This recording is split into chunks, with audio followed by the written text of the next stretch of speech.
Plop, plop, plop, plop, plop, plop, plop. Salut tout le monde, une petite vidéo, je vais pas vous dire grand chose même je pense. Voilà, le but en fait va surtout être de vous parler de moi actuellement, qu'est-ce que je fais pendant cette période de confinement. Bon déjà comme vous pouvez le voir, sans surprise il y a personne dehors.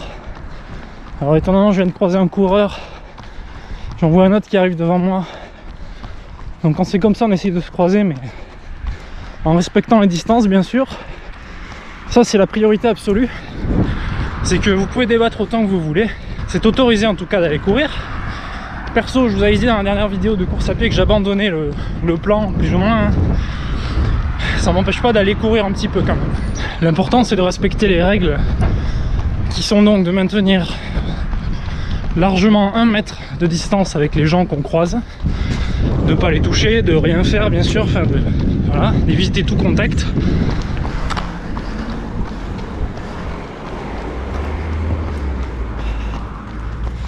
J'ai pas pris mes lunettes, bravo. Bon, ensuite, les règles pour les sports, et c'est surtout le footing en fait qui est concerné, enfin la course à pied, parce que j'aime pas le terme footing, ça c'est un peu le gros débat, c'est qu'apparemment il y aurait beaucoup de gens qui en profitent pour aller courir alors que c'était pas leur truc jusqu'ici. Bon, en tous les cas, la règle, c'est pas plus d'1 heure, enfin vous la connaissez de toute façon, à moins d'1 kilomètre de chez soi. Donc pour ça il y a un site pas mal, c'est CalcMaps, qui permet de dessiner un cercle de la bonne taille, donc 1 km de rayon, et vous pouvez savoir où vous avez le droit d'aller ou pas autour de chez vous. Donc pas plus d'1 heure, moins d'1 kilomètre, et une seule sortie par jour bien sûr. Donc me concernant, comme je vous avais dit, j'ai à peu près abandonné l'idée de faire un marathon dans les semaines qui arrivent là. On va se concentrer plutôt sur le marathon de Paris, le vrai, donc la vraie course qui est reportée à octobre. Il y a peut-être encore une chance que je fasse un petit marathon en solo, mais honnêtement ça sert pas à grand chose que je m'accroche à cette idée. Là mon plan, je m'y tiens à peu près toujours. Là on est sur la fin du plan de toute façon. Techniquement c'était la dernière semaine avant la course là. Donc aujourd'hui j'ai que 30 minutes d'endurance fondamentale par exemple. Donc je peux m'y tenir. Après je comptais repartir sur 3 semaines, sur les 3 dernières semaines du plan, pour me mettre au niveau, pour être prêt le 26 avril. Ça c'était le marathon d'Albi normalement, qui devait remplacer à peu près celui de Paris. Puis comme c'est annulé aussi, ben voilà, je peux plus rien faire là. Donc ça sert pas à grand chose je pense de se tenir encore désespérément accroché au plan pour une course qui n'aura pas lieu, enfin pas tout de suite en tout cas. Donc je continue d'aller courir, mais alors, a priori il n'y aura pas de course pour vous, enfin pour moi non plus avant quelques temps. Bon du coup nous coureurs en général, du coup ça fait beaucoup de du coup on essaye de s'en tenir à rester le plus chez soi, mais il faut quand même qu'on aille courir de temps en temps. Dans tous les cas je le précise, je cours pas tous les jours non plus, hein. Je fais des petites sorties mais j'y vais pas tous les jours, sous prétexte qu'on a le droit. J'y vais qu'une fois tous les 2 ou 3 jours, puisque de toute façon c'était le rythme que j'avais pendant mon plan d'entraînement, donc ça sert à rien d'en faire plus juste parce qu'on a le droit et parce qu'on a que ça à faire. Ça sert à rien d'augmenter les sorties ou quoi, hein. C'est pas impératif, c'est totalement inutile. Je fais pas mal de renforcement à la maison, ça permet de varier un peu, puis de me mettre en forme sur le haut du corps notamment, parce que je suis pas vraiment taillé. Donc bon, peut-être ça peut permettre de m'améliorer sur certains points à la longue. Cette situation finalement me fait travailler, et je suis pas le seul d'ailleurs, me fait travailler d'autres choses que la course à pied pure et dure, mais ça reste en lien avec, c'est que c'est du renforcement utile pour la course à pied. Donc je fais ça, puis je fais quand même des petites sorties par-ci par-là. Bon après le paysage est assez limité, il n'y a rien de super passionnant, et encore j'ai de la chance de pouvoir aller jusqu'ici parce qu'il y a un petit lac, mais techniquement le rayon d'action de ma sortie d'1 km, il s'arrête pas loin du bord du lac. Enfin du coup on peut pas vraiment faire on peut pas aller jusqu'au bout du lac de l'autre côté par exemple. Donc je fais que passer à côté. Je fais une petite boucle. Moi je vous épargne les détails, on s'en fout un peu. En tout cas, ça permet au moins de sortir, de prendre un peu l'air. Puis comme il n'y a pas grand monde, ben, j'évite les risques. Hein. Quand je croise des gens, je les évite. Puis voilà, c'est tout. Ça va être comme ça à peu près tout avril, je pense.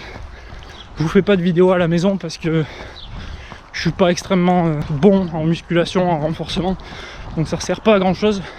Je peux vous dire que moi je suis entre autres Thibaut InShape et Running Addict.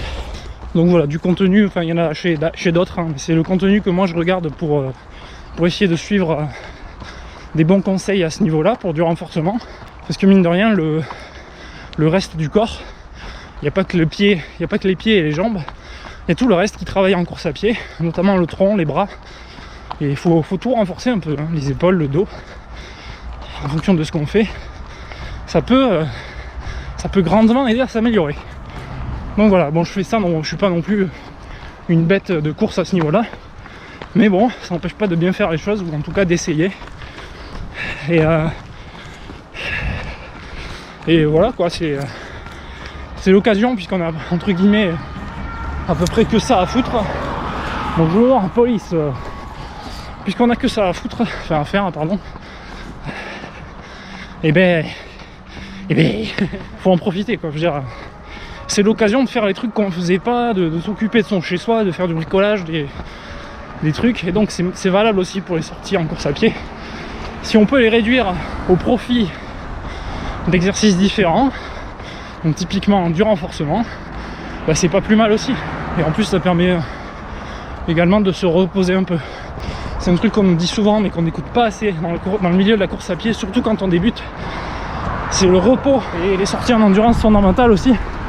C'est quelque chose qu'on ne fait pas assez, mais qui est très très très important. Faut pas tout le temps être au taquet. Évidemment, repos ça veut pas dire rester sur son canapé toute la journée. Là je suis en repos, même si je cours 30 minutes. Je cours tranquillement. Je fais pas trop monter mon cœur. Mais voilà quoi. Oh putain. Bref. Tout ça pour vous dire que c'est pas parce que on peut pas sortir, entre guillemets, qu'on peut pas mettre à profit la situation. Puis on a quand même la chance de pouvoir quand même sortir, aller courir un peu. Même si je sais que ça fait débat. Il y en a qui pensent que c'est une très mauvaise idée du gouvernement. J'ai pas grand chose à vous dire de plus. Si ce n'est que j'espère que pour vous ça va bien.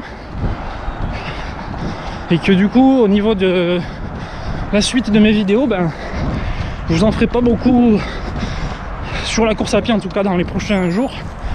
J'aurais bien voulu faire comme Elisa is Running l'a fait. Si vous n'avez pas vu, je vous conseille d'aller voir sa vidéo. Elle s'appelle Elisa is Running. Et sa vidéo en question, c'est 24 heures dans mon jardin. Elle a couru 24 heures pour récolter de l'argent pour le CHU de Nantes. Alors j'aurais bien fait pareil, mais mon jardin est vraiment pas très grand. Contrairement au sien où elle peut faire un grand tour quand même. Moi je fais tourner en rond. Pire que la vidéo du Zinzin même. Zinzin reporter, parce que lui il a une terrasse un petit peu longue. Même en gros mon jardin c'est un carré. Je sais pas combien il fait en longueur, mais enfin de côté quoi, mais ce serait vraiment pas top. Bon, puis dans tous les cas j'aurais pas fait 24 heures, mais je sais pas, j'aurais pu faire un marathon comme le Toulousain qui a fait ça hein, sur son balcon, mais je trouve pas ça idéal en fait. Enfin forcément c'est pas idéal, mais c'est pire que ça. Je trouve que c'est vraiment trop limité pour avoir une vraie foulée et pour pas faire de la merde en fait, pour se blesser entre guillemets. Enfin je pense pas pouvoir le faire moi, j'ai pas envie en tout cas. Mais sinon j'aurais bien aimé, si j'avais eu un espace assez grand où je pouvais courir autant que je voulais, j'aurais bien fait un challenge comme ça même pour récolter, je sais pas, un peu d'argent pour l'hôpital de Toulouse par exemple, je sais pas, mais ça aurait pu le faire. Bon, mais j'en suis pas là. Donc on se contentera de ne pas faire spécialement de vidéos. Et en attendant, j'en ai profité pour sortir une vidéo d'un week-end à la neige. Je vous mets le lien sur le côté dans la description.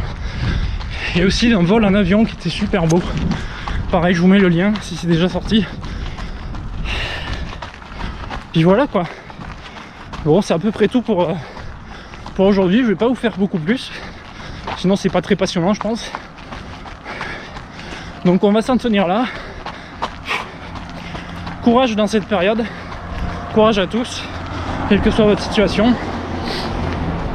Que vous soyez coureur ou pas. Sportif ou pas.